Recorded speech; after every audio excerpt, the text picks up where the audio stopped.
Welcome to the next installment of Rob's blog. What we're going to do today is we're going to focus on one of the most underutilized exercises that I personally feel that are out there, and what it is a push-up. Now, before you start batting your eyes and thinking, how can I do a push-up? Or if you're already saying, oh, I do push-ups all the time, what my goal is today in this next segment is going to be able to show you a wide range of different variations, whether you're a beginner and never done one before, or whether you're advanced, and that way you're going to be able to get some level to be able to keep increasing your ability to do this exercise. Now, why I love this exercise personally, just in my opinion, is it's a great type of movement that forces you how to use your own internal stabilizers to hold you nice and steady while you perform this pushing type exercise. Now, many things that are out there, many machines, and we have these machines in our clubs all over the place, they have support pads that provide you external support. Well, remember, in everyday life, when you're moving around, whether you might be doing some grocery shopping, some yard work, playing with the kids, playing tennis, you're not leaning against a chest pad or a back support when you do this. So you know that old saying, practice makes perfect? That's what we're going to try to emulate within this exercise range. Now, don't get me wrong, in another installment, we'll talk about machines and where they fit so they have their place. But today I want to focus on how you can use your internal stabilizers and do this great upper body exercise. Now, my major point when we talk about all these is no matter what level you are, whether you're that person that says, I've never been able to do one before in my life, to the person that says, I do them all the time. I want to show you a few progressions or regressions so you'll be as successful as possible. Before we get started, I just want to let you know the major muscles you're going to be working are going to be more of your chest muscles, your shoulder muscles, your arm musculature, as well as the muscles that support your shoulder blades. Now, with typical people that sit down all day long, they wind up with muscle imbalances.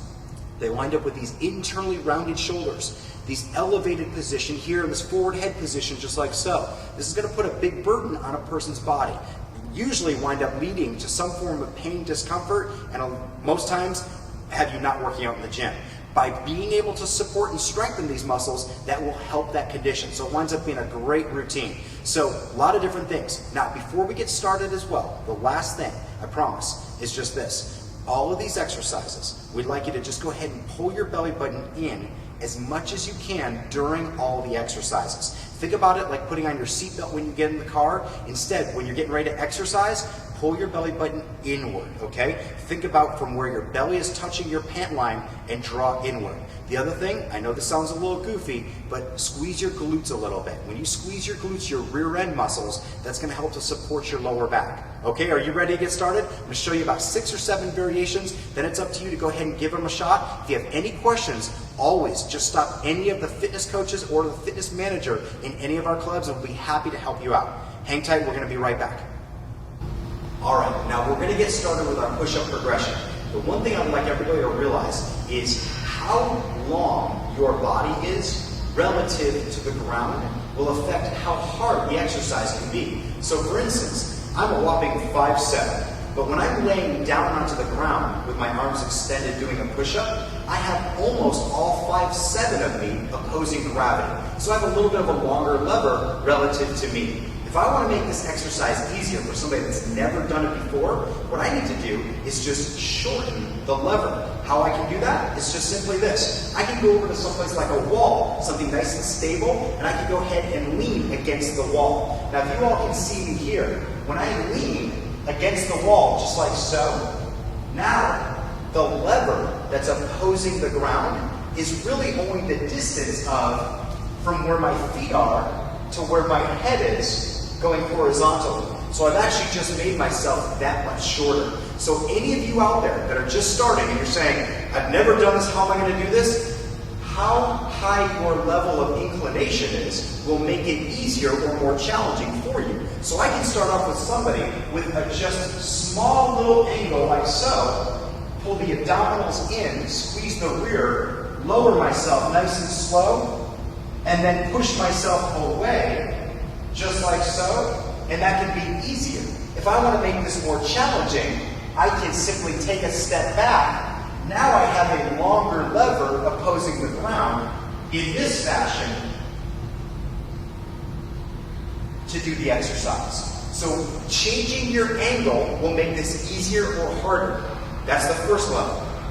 Now once you get it down, with your hands against the wall or even against a bench or one of the bars that we happen to have in the free weight area, something nice and secure, If you want to challenge yourself a little further, but you're still not quite able to lay down onto the ground, a great alternative is going to be utilizing a stability ball. Now the stability ball, obviously as it's a ball, so it's round and it's going to roll, I can place this right against the wall like so, and again, changing my level of inclination, whether I might be a little steeper or lean over a little further, I can still do my push-ups, but with the stability ball, this provides me an unstable platform or environment, which forces all the muscles that have to hold me nice and secure to work that much harder.